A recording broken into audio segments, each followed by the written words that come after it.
Good morning, students. Today I am going to explain Anika Bhag theme. Himalaya पाठ एक हिमालय कविता। यह जो कविता है वो सोहन लाल द्विवेदी जी ने लिखी है। इस कविता के माध्यम से कवि हिमालय के बारे में अपने भाव व्यक्त करना चाहता है। कविता का जो मूल भाव है उसमें क्या बताना चाहता है, कविता में हिमालय की विविधता और उसकी महत्ता के बारे में बताया गया है।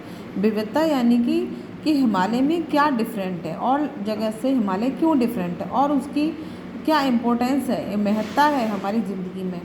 साथ ही बच्चों को उससे कुछ सीखने हेतु प्रेरित किया गया है। और हिमालय हमें क्या सिखाता है, बच्चों को क्या सिखाता है या हमको क्या सिखाता है, तो उसके लिए प्रेरित किया गया है।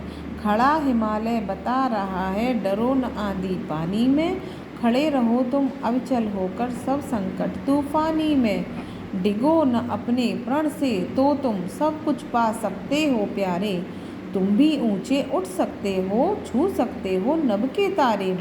अचल रहा जो अपने पथ पर लाख मुसीबत आने में, मिली सफलता जग में उसको जीने में मर जाने में। अर्थात सोहन लाल जी समझाने की कोशिश कर रहे हैं कि जो खड़ा हिमालय है वो हमें क्या सीख देता है। हमें उससे यह सीख लेनी चाहिए कि चाहे कितना भी आंधी पानी आता है और वो हर समय वो एकदम डटा हुआ खड़ा रहता है। इसी प्रकार व्यक्ति को भी अपनी ज़िंदगी में किसी प्रकार के कोई कष्ट अगर आते हैं तो उनसे हमें घबराना नहीं चाहिए और हमेशा डटकर मुकाबला करना चाहिए। खड़े रहो तुम अविचल होकर सब संकट तूफानी में।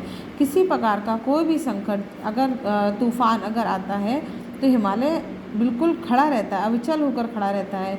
इसी प्रकार इंसानों को अपनी ज़िंदगी में कितना भी संकट आए उसके बाद भी उसको हमेशा खड़े रहना चाहिए।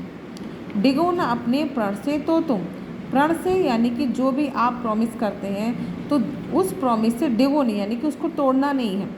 ठीक है, तो डिगो न अपने प्रण से तो तुम सब कुछ पा सकते हो।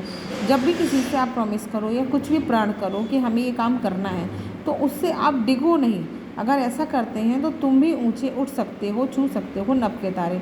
कोई काम करने की अगर आप मन में ठान लेते हैं तो उसे आपको पूरा करना ही करना है। अगर आप मन से उस काम को करते हैं तो अवश्य ही आप ऊंचे उठ सकते हैं।